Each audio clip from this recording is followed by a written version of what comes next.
여러분, 데살로니가 교회는 칭찬받는 교회인데요.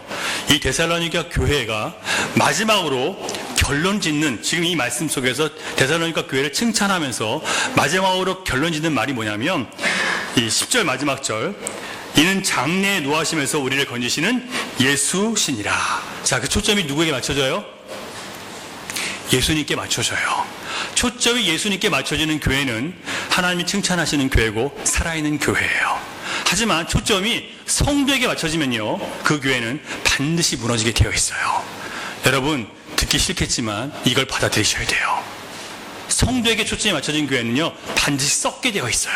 하지만 예수님께 초점이 맞춰져 있는 교회는 반드시 살게 되어 있어요. 제가 한국 교회 가서 보고 다시 체험한 게 이거예요. 제가 이번에 가서 5주 있는 동안 8개의 교회에서 예배를 드리고 한 주는 기도원에 가서 시간을 보냈어요. 그 8개의 교회 안에는요, 50명 정도 모이는 작은 교회부터 시작해서 100에서 300명 정도 모이는 중형교회, 그 소형교회, 그 개척교회 같은 거, 소형교회라고 얘기하죠. 이 중형교회는 500명에서 1000명 사이를 중형교회라고 얘기해요, 한국은요. 그 다음에 5000명 이상 모이는 교회를 대형교회라고 얘기하는데, 세 곳을 다 가봤어요. 첫 번째 간 주일날에는 한 주일에 예배를 3번 드렸어요. 제가 그만큼 예배를 드리는 것에 이제 관심이 많거든요. 1부, 2부, 3부를 각자 다른 교회에 가면서 3번 예배를 드렸는데, 하나는 정말 우리 교회보다 더 작은 교회 찾아가서, 시골에 있는 교회 찾아가서 예배를 드리고, 두 번째는 그 더 큰 교회, 그러니까 대형 교회 찾아가서 예배를 드리고, 다음에는 중형 교회 가서 예배를 드려봤어요. 그리고 8주 동안 예배를 드리고 또 기도원을 갔다 와서 제가 느낀 소감이 있는데, 여러분, 한국 교회는요 아직 죽지 않았습니다. 한국 교회는 죽지 않았어요. 여전히 복음이 선포되고 성도들은 주님을 예배하기를 기뻐하고 섬기기 위해서 많은 것들을 희생하고 온갖 수고를 마다하지 않고 있는 모습들을 제가 봤어요. 근데 왜 한국 교회가 그 모양이며 한국 사회가 점점 타락하고 있는가? 저는 그 이유를요, 강남 금식 기도원이라는 순복음 계통의 대형 기도원에 가서 다시 그 이유를 봤어요. 왜 한국 교회가 이 모양인지를 기도원 가서 봤어요. 거기 모인 사람들은 엄청난 열심을 갖고 있는 사람들이에요. 제가 간 날 벌써 구정 기간이었는데, 구정 연휴 기간에 사람들이 가족들을 다 데리고 와서 거기에 먹고 자면서 3일 동안 거기서 지금 집회를 하고 있었어요. 신년 축복 대성회, 구정 신년 축복 대성회를 하는데 수천 명이 모여 있어요. 제가 간 그 금식 기도원의 예배당은요, 길이가 100m예요. 여러분, 100m가 얼마나 먼지 아시죠? 저기서부터 저 끝에 있는 사람이 안 보일 정도가 100m예요. 강대상에 있는 사람은 점처럼 보여요. 그래서 큰 화면이 강대상에 있는 사람은 보여져요. 그리고 거기 꽉 차 있어요. 저는 맨 뒤에 앉아 있었어요. 그 산기슭의 넓은 주차장에 차를 세울 수가 없을 만큼 차가 많았고, 대형 버스들이 줄줄이 서 있어요. 여러 개의 큰 숙소들이 있는데 방이 다 차서 제가 들어갈 자리가 없어가지고 예배당에서 그냥 밤을 새게 됐어요. 그런데 그 밤에 저녁 집회를 하는데 6시부터 8시 반까지 집회를 하더라고요. 그리고 기도하는 시간 1시간을 가져요. 그리고 좀 쉬다가 12시가 되니까 철야 기도를 해요. 2시간 동안. 철야 예배가 끝나니까 그 다음에 새벽 4시 반이 되니까 또 깨어서 누군가 다른 사람이 와서 또 설교를 하는 거예요. 잠을 못 잤죠, 거의. 그런데 그들이 거기 모여서 그렇게 밤이 새도록 부르짖고 기도하는 모습 속에 제가 뭘 봤는지 아세요? 여러분, 갈멜산에서 엘리야와 바알과 아세라 이 우상 선지자들이 함께 모여서 영적 대결을 하죠. 영적 대결을 하는데 이 바알과 아세라 선지자들의 모습을 거기서 봤어요. 자기들이 원하는 소원을 이루기 위해서, 자기 만족을 얻기 위해서 끊임없이 부르짖으면서 자기를 괴롭히는 거예요. 밤을 새워가면서. 목사님은 계속 바뀌어요. 그분은 한국에 가서 자는지 모르겠지만 계속 바뀌는데 성도들이 계속 똑같은 사람들이 있어서 거기 있는 거예요. 여러분, 그 그들이 모여서 부르짖는 모습들 속에서요, 저는 하나님의 나라와 하나님의 의를 보지 못했어요. 그냥 우리 20년에 축복받아서 가정이 잘 되고 자녀가 잘 되고 사업이 잘 되고 번창하게 된다, 이 말이 그들이 한 얘기예요. 그걸 위해서 열심히 부르짖고 기도하는 거예요. 이래서 안 되는구나, 이래서 한국교회가 욕을 먹는구나. 왠지 아세요? 나라와 민족을 위해서 부르짖는 게 아니라 우리 자신이 잘 되기 위해서 나라와 민족을 위해서 기도하는 거예요. 우리 자신이 행복하기 위해서, 우리 자녀가 잘 되기 위해서 나라가 잘 되기를 바라는 거예요. 지금 이런 사람들이 하나님 나라가 어디 있어요? 하나님 나라는 없어요. 나만 잘 되면 되는 거예요.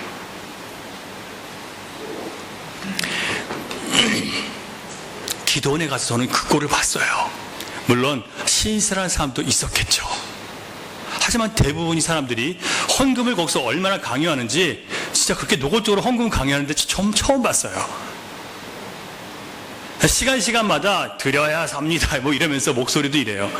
예? 여러분이 집 바치고 건물 바치고 여러분 집을 바쳐야 여러분 생깁니다, 이렇게 얘기를 해요. 목사님이, 목사라는 인간이 그렇게 얘기를 해요. 바치래요. 안 바치면 여러분 복 못 받아요, 이렇게 얘기를 해요. 집 2개 있으면 하나 갖다 바치세요. 우리 여기다 지금 교회 10,000명 들어가는 교회 세울 거니까 바치라는 거예요. 기도원에다가 집 팔아서.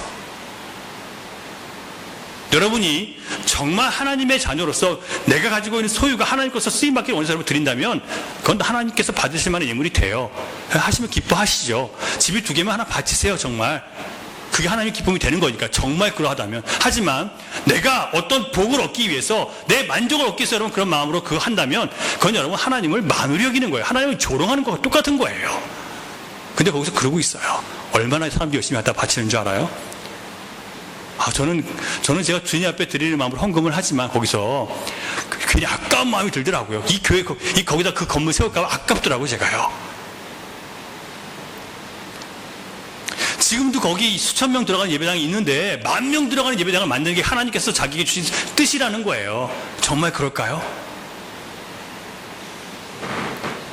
여러분, 우리는 예수 그리스도가 세상에 전해지는 것보다 우리가 먼저 나타난다면, 우리들이 원하는 소원과 현실적인 만족이 그것을 받는 일에 우리가 몰두하고 있다면, 여러분, 이건 복음을 아는 사람의 모습이 아니에요. 많은 사람들이 흔하게 복음의 능력 하고 쉽게 얘기를 하죠. 하지만 복음의 능력은 복음을 듣는 사람에게 나타나는 것이 아니에요. 복음을 알고 이해하고 마음으로 이해하고 믿었기 때문에 이제 그 복음으로 살아가는 사람들에게 복음의 능력이 나타나는 거예요. 복음을 아는 사람과 복음의 능력이 나타나는 사람은 전혀 다른 사람이에요, 여러분. 오늘 본문에서 우리는 복음으로 사는 신자들이 모인 교회가 어떤 교회인지를 데살로니가 교회를 통해서 그 모습을 찾아볼 수 있게 된 거예요. 제가 이 말씀을 한국에서 준비한 이유는, 제가 한국에 있는 교회들을 보면서 하나님께서 다시 우리 교회를 다시 세우기를 원하신다는 걸 다시 한번 깨달았어요. 제가 이 데살로니가 이 전서는요, 저의 교회를 개척할 때 했던 말씀이에요. 다시 이 교회를 세워가기 위해서 이 말씀 본문을 내가 다시 선택했어요. 왜냐하면 주님은 다시 서기를 원하세요. 복음은 무엇이라고 여러분 생각하십니까? 오늘 여러분 이 말씀을 보잖아요. 9절 10절 한번 보겠습니다. 데살로니가 교회 성도들은요, 복음이 뭔지를 알고 있었어요. 복음을 사람들에게 설명할 수 있었어요. 보세요. 그들이 우리에 대하여 스스로 말하기를, 이게 사도 바울과 이 디모데와 실로아와 같은 이 말씀을 전하는 사람들인데, 그들에 대해서 뭐라고 얘기하냐면, 이게 복음을 들은 내용들에 대해서 얘기를 하는 거예요. 우리가 어떻게 너희 가운데 들어갔는지, 그러니까 우리가 구원받은 게 어떻게 구원받은지 아는 거예요. 하나님께서 하나님의 사람들을 통해서 우리를 구원받게 하셨다는 거죠. 우리가 받은 게 아니라 하나님께서 하셨다는 거예요. 그죠? 그 다음에 어떻게 우상을 버리고 하나님께로 돌아와서 살아계시고 참되신 하나님을 섬기게 됐는지를 우리가 알고 있다는 거예요. 데살로니가 교회는 그걸 알고 있어요. 여러분, 우리가 예수 믿으면서 왜 우리가 하나님을 믿어야 되며 예수 그리스도가 아니고는 안 되는지 우리가 알고 있어야 되는 거예요. 그리고 나의 참된 하나님은 하나님밖에 없고 하나님만이 참된 주인이시라는 것을 우리가 삶에 고백하고 그렇게 살아가야 된다는 거예요. 이게 복음을 아는 거예요. 오늘날의 많은 교회 성도들에게 복음이 뭐냐고 물어보면요, 갑자기 다 대답을 못해요. 갑자기 물어보니까 잘 모르겠어요 이러고 있어요. 데살로니가 교회 성도들은요, 복음이 뭔지 알았어요. 이게 바로 오늘날 우리가 반드시 우리 안에 집어넣어야 될, 채워넣어야 될 것들이에요. 여러분들이 지금 요구하고 바라고 채우고 싶은 것들이 무엇인지 이 시간 버리세요. 그걸 내려놓으세요. 복음으로 여러분 채우세요. 내가 이제 살 날이 얼마 안 남았으니까 죽을 때까지 먹고 살고 채워야지, 이러지 마세요. 좀 이제는요. 사는 동안 건강하게 살았어, 근데 남들에게 피해 안 끼치고 살아야지, 그것도 하지 마세요. 주님께서요 그렇게 살지 않도록 하실 거예요. 내가 그렇게 목적하지 않아도 주님께서 원하시는 삶을 살아내면요, 주님께서 그렇게 하도록 하세요.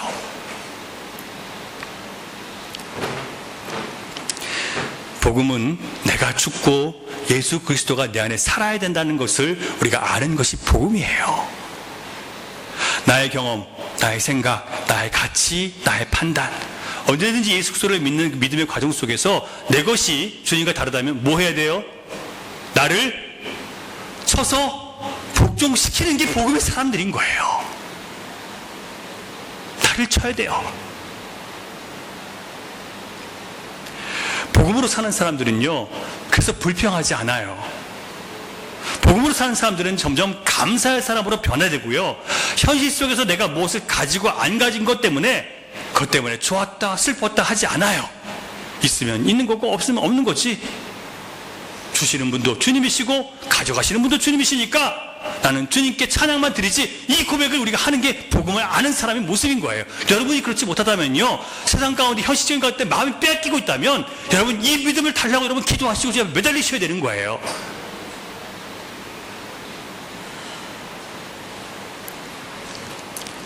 자기 시간, 자기 소유, 자기 건강을 예수 그리스도를 아는 지식을 위해서 여러분 양보할 줄, 포기할 줄 아는 신자들이 되시기를 주님의 이름으로 부탁드리겠습니다. 그런 교회만 살더라고요, 여러분. 그 영혼이 빛이 나는 사람이 있고 그 영혼이 냄새가 나는 사람들이 있어요. 썩은 육체의 냄새만 풍기는 신자들이 있고요, 교인들이 있고요, 그리스도의 향기를 나타내는 아름다운 사람들이 있더라고요. 여러분들 어떤 사람들이 되기를 원하십니까? 저절로 되지 않아요. 그리스도가 여러분의 주인이 되고 복음의 능력을 나타내기를 원하는 하나님의 나라와 그 의를 먼저 구하는 사람이 되고자 나를 주 앞에 복종시키는 사람이 될 때 이런 능력이 나타나게 되는 거예요. 복음의 사람이 되면요, 남들이 내 생각과 내 뜻대로 움직여주지 않고 내 모든 상황이 내 소원대로 되기를 바라는 마음에서 점점 벗어나기 시작해요. 전에는 내 뜻대로 안 되면 화가 났어요. 내가 계획한 대로 안 되면 막 열을 받아요. 그런데 이제는 주님께서 하실 거라고 믿는 믿음 때문에 자꾸 맡기게 되는 거예요. 주님, 내가 할 수는 없어요. 내가 해도 안 돼요. 그러나 주님은 하실 수 있어요. 주님, 내가 주님 앞에 맡기고 기도하오니 그들의 생명을 바꿔주시고 그들의 마음을 바꿔주시고 환경과 처지를 주님의 뜻대로 바꿔주셔서 그들이 다시 볼 수 있는 눈을 갖게 해주세요. 이 기도하다 보니까 내가 어떻게 돼요? 내 안에 소망을 주님 주시잖아요. 주님의 위로가 생기잖아요. 그러니까 내가 하고자 하는 마음이 더 이상 안 생기고 내 뜻과 계획대로 안 돼도 주님이 하실 거라는 믿음 때문에 감사할 수 있는 거예요. 그러니까 초조하지 않죠. 불안하지 않죠. 복음의 사람이 되면 이런 사람이 될 수 있습니다. 이런 사람들을 자기를 부인한 진짜 그리스도인이라고 얘기하는 거예요. 여러분은 이런 진짜 복음에 얼마나 깊이 빠져 살고 계십니까? 복음이 무엇이냐고 말하면 흔히 이사야 61장 1절부터 3절의 말씀을 복음이라고 얘기하고요, 예수님이 이 땅에 오셔서 복음을 설명하실 때 누가복음 4장에서 말씀하셨는데 바로 이사야 61장 1절부터 4절 말씀을 반복하세요. 3절의 말씀을요. 그럼 같이 한번 읽어볼까요? 시작. 주의 성령이 내게 임하셨으니 이는 가난한 자에게 복음을 전하게 하시려고 내게 기름을 부으시고 나를 보내사 포로된 자에게 자유를, 눈먼 자에게 다시 보게 함을 전파하며 눌린 자를 자유롭게 하고 주의 은혜의 해를 전파하게 하려 하심이라 하였더라. 자, 여기요, 복음을 받은 사람들 누구냐면 가난한 자, 그 다음에 뭐예요? 포로된 자, 그 다음에 눈먼 자, 그 다음에 눌린 자. 자, 어떤 사람들이에요? 병든 사람, 그리고 약자들이죠. 다른 사람의 힘과 권력에 눌려서 약한 자들, 병든 자와 약한 자들만이 뭘 들어요?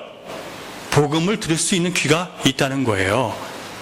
오늘날도 세상에서 어떤 세상에 또 어떤 자기 자신 안에 있는 자랑거리가 있는 사람들은요, 복음을 들어도 복음으로 듣지 못하게 되어 있어요. 그래도 내가 아는 게 있으니까. 그래도 내가 교회 다니면서 이런저런 들은 귀가 있기 때문에 나는 다 안다라고 하는 사람들은요, 복음을 모르게 되어 있어요. 안다고 하는 게 아니라 주님이 오늘도 나를 가르쳐 주시지 않으면 나는 아무것도 아닙니다라고 고백하는 사람들에게 주님이 진리를 주시지, 안다 하는 사람은 이미 넘어진 사람이에요. 했다 하는 사람도 이미 다 그 사람의 하나님께서 주신 은혜를 잃어버린 사람이에요. 안다, 했다. 여러분, 이 의식들이 여러분 안에 있다면 이 시간 예수의 이름으로 내쫓으시기 바랍니다. 그 의식 가지고는 여러분 주님 못 만나요. 복음의 능력 체험하지 못해요.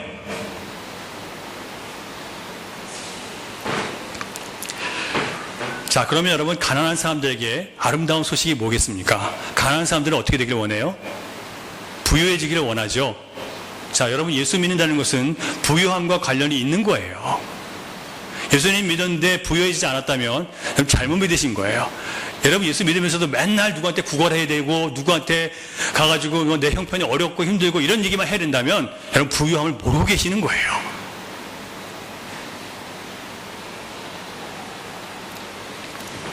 예수님은 이 땅에 오셔서 양으로 생명을 얻고 더 풍성히 얻게 하시기 위해서 내가 왔다라고 말씀을 하셨어요. 자, 생명이 뭐예요? 하나님께서 우리와 함께 하시겠다는 영원한 약속이 생명이죠. 영생의 약속이 생명이에요. 우리가 주님 안에 거하면 이 생명은 더 풍성해져요. 그래서 세상이 어떠하든 이러하든 저러하든 그것 때문에 내가 살고 죽는 것에 대해서 두려워하지 않게 돼요. 이러면 죽을까봐 걱정하고 저러면 죽을까봐 겁내서 이래저래 세상에 끌려다니지 않을 수 있는 사람이 되는 거예요. 이게 부유한 사람이에요. 근데 그게 없으면 어떻게 돼요? 누가 이렇게 하면 저거 안 되면 망할까봐, 이렇게 안 하면 나도 다른 사람들이 하는 대로 내가 안 하면 나는 망할까봐 두려워하는 거예요. 여러분, 예수님이 우리 죄를 위해서 죽으심으로 하나님과 관계가 아무리 깨진 사람이라 할지라도 하나님 원수된 우리가 예수 그리스도의 대신 죽으심을 믿음으로 뭐가 됐어요? 하나님과 화목하게 됐죠. 자, 그러면 우리를 화목하게 하신 분은 누구예요? 예수님이시죠. 그럼 우리에게 제일 중요한 것은요, 지금 내가 예수님을 믿고 있는가 아닌가가 제일 중요해요. 내 형편과 처지가 어떠하냐보다 내가 지금 예수님과 함께 있고 주님 말씀을 내가 의지하고 살아가는지 예수님께서 하신 약속을 붙들고 살아가는 게 제일 중요한 거예요. 근데 대부분의 사람들은 뭘 더 중요하게 생각해요? 내 현실, 내 판단, 내 주변에 나를 도울 수 있는 사람이 있고 없고 내가 얼마나 건강하냐, 이게 제일 중요해요. 그러니까 뭘 놓쳐버렸어요? 예수님과의 관계를 놓쳐버렸죠. 그러니까 또 복음을 못 듣고 있는 거예요. 이게 안타까움이에요, 여러분.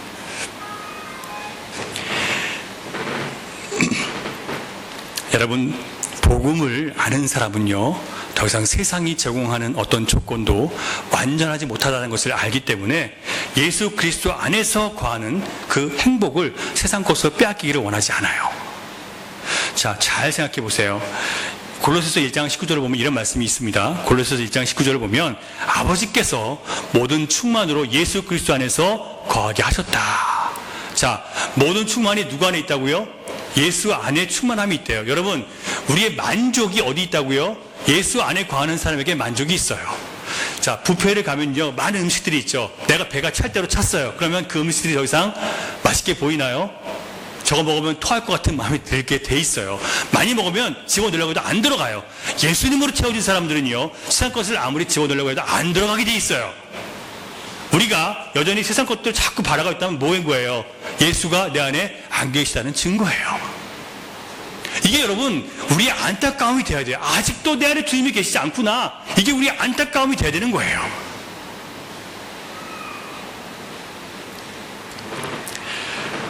장사를 하건 사업을 하건 주님이 기뻐하시지 않으면 내가 이걸 안 해야지 하는 결단들이 여러분 안에 있으셔야 돼요. 그거 없이는 여러분이 복음의 능력을 체험하는 그런 신앙을 생활을 할 수가 없어요. 제가 한국에서 만난 친구가 있는데 신대원을 같이 다녔고 저랑 나이가 같아요. 신대원을 늦게 들어갔어요.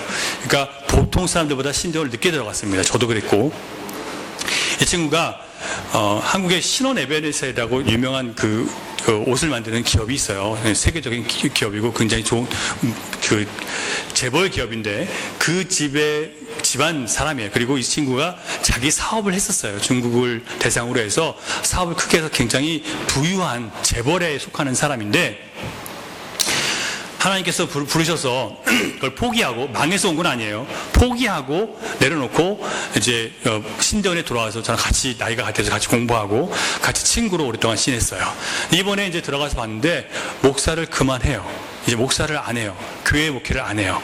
뭐 하냐면 회사에서 이 사목을 해요. 회사 목사에서 사목을 하는데 그 사람의 역할이 뭐냐면 무너져가는 기업을 하나님의 기업으로 세워가는 거예요. 그러니까 인간적인 방법과 인간적인 기술로 했다가 어려움을 당하는 회사들을 이 주님이 원하시는 방법대로 해서 그 회사들을 살려내는 역할을 하는 거예요. 그래서 여러분, 제가 만난 그동안에 그 친구가 그 사업을 하는 사목으로 있는 회사들이 얼마나 든든해지고 건실해지는지 몰라요. 사업 수완이 있는데 그 사업 수완을 가지고 일하는 게 아니라 주님께서 원하신 대로 하기 위해서 끊임없이 자기 사업 수완을 잘 끊어버리는 거예요. 이 친구가 뭐라고 하는지 아세요? 자기 사업 수완대로 하면 이렇게 하면 얼마든지 이게 보인대요. 그런데 그렇게 하면 자기가 예전에 그 모습으로 돌아갈 것 같아서 그걸 죽이고 주님이 원하시는 방법대로 하기 위해서 사장과 맨날 싸운대요. 사장은 목사님 그래도 그렇게 하면 이거 어렵습니다 라고 할 때마다 주님이 하기를 기뻐하신 대로 해야 된다고 위해서 싸우는 거예요. 그래서 그대로 하니까 어떻게 되냐면 놀라운 열매들이 생기는 거예요. 될 수 없는 일들 속에서 이 열매들이 생기니까 이 목사님 더 이상 이제는 이 사장님이 더 이상 자기 뜻대로 안 해요. 계속 목사님이 와가지고 목사님 이번엔 어떻게 할까요? 그렇게 해서 지금 여러 가지 회사들을 살리고 있어요. 여러분, 세상적인 기술과 방식으로 어느 정도까지는 성공할 수 있을지 몰라요. 하지만 그것이 여러분을 구원에 이르게 하거나 하나님 만나게 하지는 못해요. 여러분, 세상적인 방식으로 성공한 사람들 결국 여러분 어떻게 되는지 아세요? 다 떠나요. 다 세상을 향으로 돌아가요. 나 만족을 위해서, 내가 밥을 먹고 나 즐겁게 살기 위해서 다 그냥 세상을 향해 가버리는 거예요. 여러분, 이런 결단 없이 이 친구가 뭐라고 하냐면요, 자기가 예전에 갖고 있던 사업 수완대로 하면 눈에 보이는 것도 많아질 거래요. 하지만 내가 그 수완대로 돌아가면 다시 나는 옛 모습으로 돌아갈 수밖에 없는 사람이기 때문에 나는 여기까지만 할 거라고. 그 친구가 그렇게 하기 위해서 얼마나 자기를 복종시키는지 아세요? 여러분, 그 사업을 하기 위해서는요, 많은 사람들을 만나고 얘기를 해야 돼요. 그런데 저녁 9시 이후에는 아무도 안 만나요. 집에 와서 그냥 자요. 저녁을 깨끗하게 하는 거예요. 사람들과 만나서 먹고 마시고 이런 거 안 해요. 그리고 새벽 4시면 무조건 일어나요. 그리고 주님과 깊은 교제의 관계를 안 빼먹고 매일 하는 거예요. 여러분, 우리가 주님과 깊이 교제하고 만나는 시간을 갖기 위해서 얼마나 많은 것들을 포기해야 되는지 아세요? 세상 거 다 누리면서 여러분 그렇게 할 수 있을 것 같으세요? 안 돼요. 여러분들이 누리고 싶은 것들을 포기해야 주님과의 깊은 교제가 되는 거지, 그냥 다 가지면서 할 수 있는 게 아니에요. 여러분, 주님과 깊은 교제를 위해서 얼마나 포기할 수 있습니까? 얼마나 여러분들이 즐기는 것들을 여러분 절제하고 주님과의 만남을 위해서 여러분의 시간과 여러분의 삶을 헌신하시겠습니까? 이게 복음으로 사는 사람들, 복음의 능력이 나타나는 사람들의 결과예요. 그렇게 살았더니 어떻게 되는지 아세요? 이 친구가 회사에서 이제는 그 친구가 받는 월급이 너무 적으니까 돈을 더 주려고 한대요. 안 받아요. 500만 원 받는데, 그 500만 원이 절대로 많은 돈이 아니에요. 큰 회사에 그 친구가 500만 원을 받으면서 이 회사를 살리는데 많은 돈이 아니에요. 그래서 그 3배를 주겠다고 그러는 거예요. 근데 이 친구가 자기는 안 받겠다고, 그걸 받으면 내가 사꾼이 될 것 같아서 못 받겠다고 그러는 거예요. 여러분, 여러분들에게 제가 말씀드리는 건 아니고 복음으로 살아간다는 것은요, 이만큼 여러분 포기할 수 있는 마음의 준비가 없으면요 안 돼요. 여러분, 돈을 더 많이 벌 수 있는 기회가 오더라도요, 여러분 이렇게 하면 내가 주님과 만날 수 있는 기회가 더 떨어질 것이고, 예를 들면 주중에 하나님 말씀을 배우러 수요일 나오는데 이거 못하게 되니까 나 이거 안 해요라고 하는 결단들을 여러분 하셔야 됩니다. 그걸 하셔야 여러분들이 예수님 만나요. 그 시간을 아껴서 여러분을 위해 살면요 주님 못 만나신다니까요. 목사의 말을 좀 들으세요. 여러분, 제가 여러분에게 주님 만나는 길을 가르쳐 드리잖아요. 안 해놓고 여러분 못 만났다고 하지 마세요. 저 원망해도 소용없어요. 주님이 여러분 혼내지 저 책망하지 않으시니까요. 저는 분명히 말씀드렸어요. 여러분들을 희생시켜서 주님 앞에 나오세요. 그러면 주님께서 채워주세요. 하지만 여러분들이 희생하지 않으면 아무것도 없어요. 여러분들의 수준만큼 살다가 그냥 가는 거예요. 하나님의 능력 없어요. 복음의 능력 체험 못해요. 그냥 살다 가는 거예요. 맨날 내 삶에 걱정하다가 그냥 가는 거예요. 그렇게 살다 가시겠습니까? 내비에 걱정하다 가는 거예요. 그렇게 사시겠습니까, 여러분? 주님이 원하시는 교회는 그런 교회가 아니에요.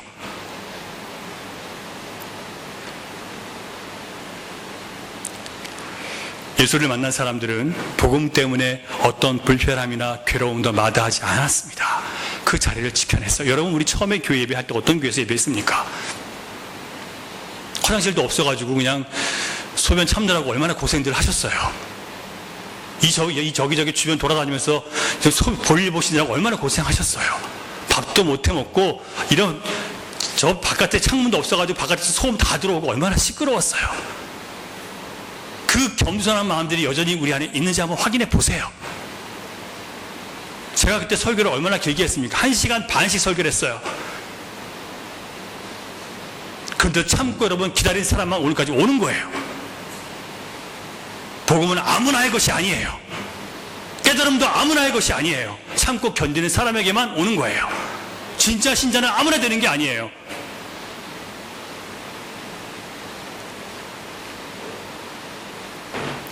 데살로니가 교회는 바로 이 복음의 능력이 살아있는 교회였어요. 그렇다고 그 교회가 세상 편안하고 안정된 교회였냐? 아니요, 절대 그렇지 않았어요. 정말 공격이 많은 교회였고요. 우상 숭배가 판을 치는 그런 지방에 있었던 교회예요. 이방 지대에 있었던 교회라고요. 그리고 거짓 교사들이 그렇게 많이 들어와서 사람들을 혼란스럽게 만드는 곳이었어요. 그래서 사도 바울은 디모데를 보내서 그 교회 형편을 알아보려고 보냈는데 돌아와서 그 결과가 뭐인지 아세요? 걱정과는 달리 데살로니가 교회는요, 환난 중에 믿음을 지킨 아름다운 교회로 소문이 나 있는 거예요. 환난이 없어서 그냥 편안해서 좋은 교회가 아니라 환난과 가난과 어려움과 고통이 있는데 그걸 견뎌내면서 함께 주님 앞에 모여서 기도하고 힘을 내 주님 말씀 복음을 지켜간 사람들의 능력이 거기 있었던 거예요. 진짜 교회였던 거죠. 사도 바울은 데살로니가 교회 성도들을 평가하고 칭찬했어요. 여러분, 오늘날의 신자들은요, 나름 배웠다고 나름 안다고 하는 신자들, 특별히 내가 교회에서 뭔가를 했다고 하는 신자들은 교만해진 사람들이 너무나 많아요. 그들 특징이 뭐냐면 다 안다는 거예요. 그러니까 자꾸 나를 가르치려 하지 말라는 거예요. 다 안다는 거예요. 그래서 말을 많이 하지 말라는 거예요. 여러분, 말씀을 배우고 아는 것이 중요한 게 아니라 그 말씀 앞에 얼마나 나를 쳐서 복종시켰는지, 이게 되지 않으면 그 사람은 여전히 교만한 사람에 불과해요. 그러다 보니까 누가 자기 신앙을 평가하면 화부터 내는 거예요. 여러분, 심지어 그 사람의 영적인 상태를 보고 바로 세우기 위해서 목사를 세웠는데 하나님이 그런 목사를 통해서 자기 영혼에 대해서 지금 영적 상황에 대해서 얘기해도 화를 내요. 나는 내가 알아서 할 테니까 목사님이나 알아서 하세요. 다른 교인들이나 잘 세우세요. 이런 얘기를 하는 신자들을 제가 만나봐요. 그게 얼마나 교만인 줄 아세요, 여러분? 그런 사람에게 하나님께 은혜를 안 주세요. 이 시간 하나님 말씀을 의지해서 제가 여러분에게 강력하게 도전합니다. 여러분의 신앙은요, 평가받아야 되고 도전받아야 되고 점검받아야 됩니다. 여러분의 신앙은요, 그대로가 좋지 않아요. 저도 마찬가지고요. 평가받아야 되고 점검받아야 되고 도전받아야만 바로 설 수 있는 사람들이에요. 그러니까 그냥 듣기 좋은 말로만 듣기를 원하지 마세요. 다른 교회 가세요. 그러면 복음이 없어도 살 수 있는 그런 교회 가세요. 나 마음 편한 곳으로 가세요.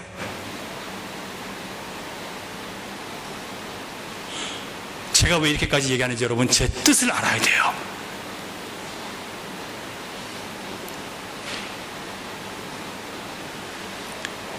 제가 한국교회 갔다 와서 더 이 절박함을 깨닫게 된 거예요. 쉽게 가는 교회, 쉽게 복음의 능력을 체험하는 교회, 그런 교회는 없어요. 눈물과 견딤과 수고가 없이는 여러분, 그 누구도 복음의 능력을 체험하지 못해요.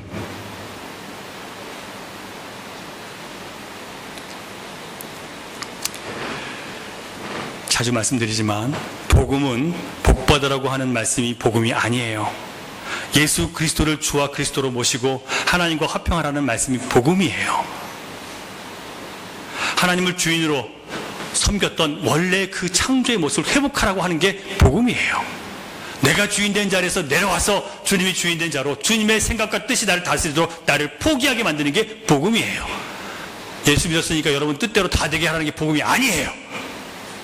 거짓 복음에 속지 마세요. 사도 바울은 데살로니가 교회 성도들을 평가했습니다. 아주 좋게 평가했어요. 5절을 보세요. 시작. 이는 우리 복음이 너희에게 말로만 이른 것이 아니라 또한 능력과 성령과 큰 확신으로 된 것입니다. 자, 복음은요 말로만 이르는 게 아니에요. 사도 바울의 복음이 말로만 임한 게 아니라 거기에 능력이 나타났고요. 복음을 듣는 사람들이 어떻게 돼요? 복음에 순종하고 그 복음을 전하니까 능력이 나타나서 그 말도 안 되는 사람들이 회개하고 돌아오기 시작하는 거예요. 이 말씀을 들으면서 이 시간 여러분 회개한다면 여러분 복음의 능력을 체험하고 계시는 거예요. 아, 내가 잘못 살았구나, 내가 교만했구나, 내가 헛된 생각을 하고 살았구나, 여러분 생각하시고 그 마음씨 앞에 여러분 회개하시면 여러분 복음의 능력이 여러분 나타나는 거예요. 근데 여러분 만약에 지금 계속 거부하고 계신다면 여러분 지금 또다시 여러분 복음의 능력을 거부하고 계시는 거예요.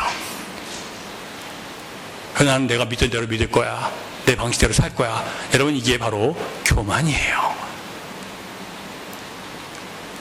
그리고 복음의 능력이 나타나니까 그 사람들에게 성령이 함께 하심을 체험하게 되는 거예요. 임재가 있다는 것을 느끼게 되는 거예요. 복음의 능력이 나타나니까 뭘 경험해요? 사람들이 아, 정말 성령님이 함께 하시는구나, 임재하시는구나 체험해요. 그랬더니 뭐가 생겨요? 큰 확신이 정말 주님은 살아계시고 그분 앞에 그분을 영접하는 자들에게 정말 능력이 나타나는구나, 이 고백이 생기는 거예요. 큰 확신이 생겼죠. 이 역사가 데살로니가 교회에는 나타났다는 얘기예요. 오늘날의 교회는 너무나 많은 사람들이 변명과 핑계와 원망으로 자기도 괴롭히고 옆에서 믿고자 하는 사람도 괴롭히고 있어요. 왜 그럴까요? 여러분 생각해 보세요. 만약 여러분이 어떤 일이 안 되고 잘 안 되고 어렵게 됐을 때, 상황이 이래서 내 처지와 형편이 안 좋아서 내 몸이 어때서 안 되고 이래서 저래서 안 되고 내 주변 사람들 날 도와주지 않아서 안 되고, 자 이렇게 변명과 핑계를 댄다면 그 사람의 삶에서 가장 큰 영향력을 끼치는 사람이 지금 누구예요? 그 사람의 삶의 지금 주인이 누구예요? 그 사람의 삶의 처지와 환경과 그 옆에 있는 사람들이 그 사람의 삶의 주인이에요. 누구한테 영향을 받고 있어요? 계속 처지와 환경, 상황, 옆에 있는 사람들에게 영향을 받고 있죠. 그 누가 주인이에요? 상황과 처지와 환경이 주인이지 절대로 주님이 주인이 아닌 거죠. 굉장히 이건 노예된 삶이에요. 근데 얼마나 많은 사람들이 노예된 삶을 살고 있는지 아세요? 예수 믿는다고 하면서도. 예수 믿으면 노예된 삶을 살지 않아야 되는데 노예된 삶을 살고 있어요. 주님이 먹고 살만하게 해주셔야 내가 예수 믿죠? 이런 말도 안 되는 소리를 하고 있고요. 주님이 여러분에게 영생을 주셨기 때문에 우리가 예수를 믿는 거죠. 먹고 살만하게 해주셔야 믿는 겁니까? 잘못된 신앙의 조건을 갖고 있으니까 잘못된 믿음밖에 없는 거예요. 우리를 죄에서 구원하셔서 영생을 주셨으니까 그것 때문에 믿는 거 아니에요.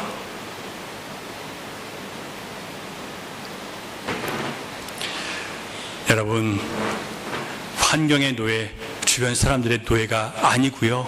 우리는 예수 그리스도가 우리 나의 주인된 그리스도의 노예인 사람들이에요. 예수 그리스도가 주인인 사람들은요, 모든 환경과 주변 사람들의 압박과 이런 사람들의 이 저주와 이 괴롭힘을 극복할 수 있는 사람이 돼요. 예수가 주인인 사람들은요. 그런 사람들이 되시기를 주님의 이름으로 축원합니다, 여러분. 다른 길이 없어요. 원망과 불평을 기도로 바꾸시기 바랍니다. 절망과 분노를 믿음에서 나오는 소망으로 주님 말씀하셨으니 그 말씀을 믿고 인내하는 인내로 바꾸시기를 주님의 이름으로 축원합니다. 그렇지 못하면 복음을 말로만 들은 사람이 되는 거예요. 능력이 없어요. 맨날 시험에 무너지고 깨지고, 누구 때문에 나는 교회 상처받아서 나가기 싫고, 맨날 이런 얘기밖에 없어요. 누구 때문에라는 말을 멈추세요. 이제 주님 때문에 사는 거잖아요.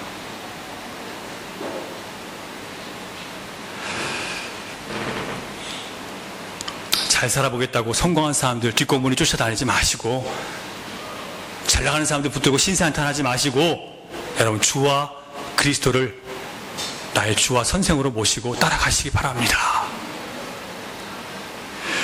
계속해서 5절을 보시면 사도 바울은 그가 말로 전한 복음이 능력이 된 원인이 무엇인지 설명해 줘요. 그 원인은 복음을 전할 때 말로만 된 것이 아니라 뭐가 있었다고요? 능력과 성령과 큰 확신을 갖고 전했기 때문에 됐다는 거예요. 이게 무슨 얘기냐면 말씀을 전하는 자의 책임이 강조되는 거예요. 자, 목사가 말씀을 지식적으로만 가르치면 어떻게 된다고요? 능력과 성령의 임재가 없어요. 성도들이 확신을 못 가져요. 목사가 그 말씀을 순종해서 그 말씀을 순종한 결과를 통해서 복음에 순종해서 내가 하고 싶은 것들을 포기하고 주님이 기뻐하시는 그 선택함으로 나를 복종시키는 복음의 능력이 나에 나타났을 때, 그리고 그 확신을 가지고 내가 주 앞에 설교를 할 때 복음의 능력이 나타나는데, 그렇지 않으면 능력이 안 나타난다는 얘기예요. 중대형 교회 목사들을 많이 만났는데, 담임 목사들도 보고 부목사들도 보는데, 특히 중대형 교회 이상 되면요 어떤 현상이 벌어지냐. 한국 교회는 학벌 좋은 친구들이 굉장히 많아요. 박사학위 받으면서 미국 가서 유럽 가서 공부하고 온 사람들이 되게 많아요. 여러분 그들이 설교를 하는 거 들으면 어떤 줄 아세요? 강의 듣는 것 같아요. 강의. 다 그런 건 아니에요. 그런 상황 가운데, 그 고통스럽게 공부하는 가운데, 어려운 가운데 공부하면서 주님 만나고 주님께서 주신 체험들이 있는 사람들이 있어요. 근데 평탄하게 공부하는 사람들 있잖아요. 그 사람들 얼마나 지겨운지 몰라요. 설교가요. 맞는 얘기만 해요. 근데 지겨워 죽겠어요. 왠지 아세요? 능력과 성령의 임재가 없으니까 확신이 안 생기는, 들어도 에이, 저렇게 다 저게 지는 다 편안하니까 저렇게 생각하지, 이렇게밖에 생각이 안 드는 거예요. 그게 좀 배웠다 하는 사람들이 모인 교회 특징들이에요. 지루해요. 예배가요. 설교도 좀 답답해요. 뭐가 없어서 그래요? 그들이 체험한 것들이 없고 지식적으로 전하기 때문에 그런 일들이 벌어지는 거예요. 여러분, 바울은 항상 복음의 능력을 믿었고 그것을 자신의 삶으로 보여줬습니다. 사도 바울은 먹지 못함과 자지 못함과 매맞음과 감옥의 갇힘과 형제로부터의 공격, 동족들로부터의 살해의 위협, 온갖 수고를 마다하지 않고 복음을 전하기 위해서 살았던 사람이에요. 그리고 십자가의 복음을 따라갔더니 항상 따라오는 하나님의 역사가 있었죠. 그래서 큰 확신 속에서 더 강력하게 복음을 전할 수 있었던 거예요. 여러분, 오늘 이 시대에 필요한 사람은 저런 복음으로 사는 사람이 필요해요. 여러분이 세상 사람들이 하는 방식대로 이 장사를 하면 더 잘 벌 수 있을 수 있어요. 하지만 그렇게 하지 마세요. 여러분들이 복음의 사람이라면 그게 더 돈 잘 벌 수 있는 방법이지만 나는 그렇게 하지 않고 주님이 기뻐하지 않는 것은 나 안 할 거야 라고 여러분 선택하시고 그걸 한번 선택해 보세요. 그러면 여러분 어떻게 주님께서 여러분 삶 가운데 역사하시는지 경험하게 되실 거예요. 여러분들이 여러분 몸을 아껴서 이렇게 하면 내가 힘드니까 내가 좀 덜 해야지 하는 것 대신 주님이 이걸 기뻐하시기 때문에 내가 이렇게 해야지라고 여러분을 복종시키면 하나님께서 어떻게 역사하시는지 여러분 체험할 수 있어요. 그걸 안 하기 때문에 복음의 능력을 체험 못하는 거예요.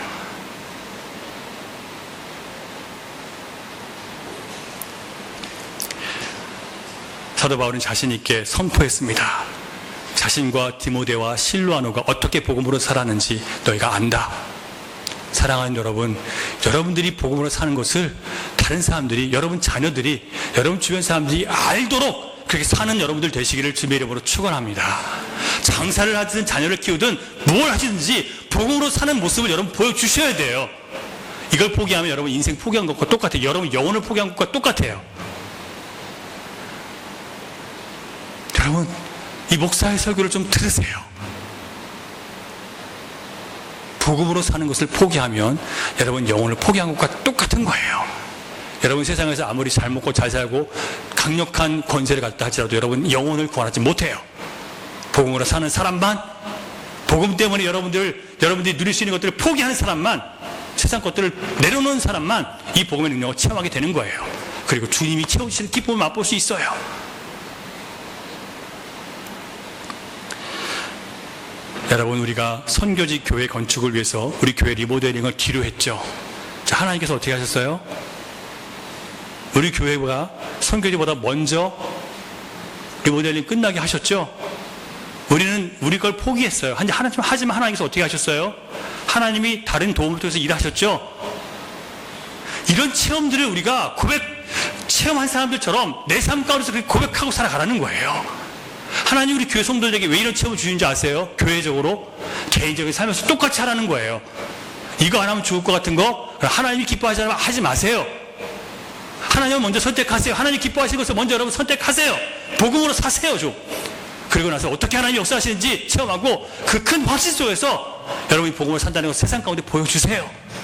그런 교회가 돼야 데살로니가 교회처럼 칭찬받는 교회가 될 수 있고요. 하나님의 능력이 나타나는 교회가 될 수 있고, 모든 사람들이, 이 마게도냐 모든 사람들이 데살로니가 교회가 살아있는 교회라는 것을 고백한 것처럼 우리 열린 교회가 살아있는 교회라는 것을 사람들이 인정해 주게 될 거예요. 저는 앞으로 이런 교회를 위해서 목숨을 걸 겁니다. 제 한국에서요, 많은 사람들이 저에게 그런 얘기를 해요. 이렇게 몸을 돌보지 않고 주님의 일만 하니까 그렇게 됐다고요. 제가 한국 가서 평가받은 게 신체 검사를 한 다음에 제 검사를 한 의사가 뭐라고 하냐면, 그러다 돌연사 할 수 있습니다. 그렇게 얘기를 해요. 돌연사가 뭐냐면 갑자기 자기가 왜 죽는지 모르고 죽는다는 거예요. 그만큼 몸의 기능이 아주 이상이 되게 많았어요. 이게 사람이 스트레스를 많이 받고 이 안에 분노가 많으면 몸에 염증이 많이 생긴대요. 내 몸에 온통 염증이 있대요. 이런 게 암이 되고 이런 게 이 종양이 되고 그러는 거예요. 이게 튀어나온 게 그런 것 중에 하나였던 거죠. 제가 왜 그런 줄 아세요? 하나님의 교회가 하나님의 교회답지 못한 것이 제가 화가 났던 거예요. 성도들이 성도답지 못한 것이 화가 나는 거예요. 근데 이거를 제 화로 다 쓰면 안 되는데 이거 제 화로 갖고 있었던 거예요. 저는 다 풀었어요. 하나님의 은혜 말씀을 다 풀었는데 제 몸은 뭐 했어요? 그걸 다 받은 거예요, 몸으로요. 그 고통을 다 몸으로 받은 거예요, 스트레스를. 스트레스 지수랑 그다음에 제 이 어떤 몸의 나쁜 지수가, 나쁜 게 120 이상이면 나쁜 건데 200 이상이 나오는 게 한두 가지가 아니에요. 그리고 정말 감사한 게 하나 있는데, 제 안에 제 본성 안에 무모함이 보통 사람들의 수치보다 배가 넘어요. 무모하다는 게 뭔지 아시죠? 뭐가 무모한지 아세요? 저는 이 믿음이 무모함이라고 저는 생각해요. 저는요, 제가 이 교회 개척한 다음에 저의 믿음은 정말 무모할 정도의 믿음. 여러분도 아마 저한테 많이 그러셨을 거예요.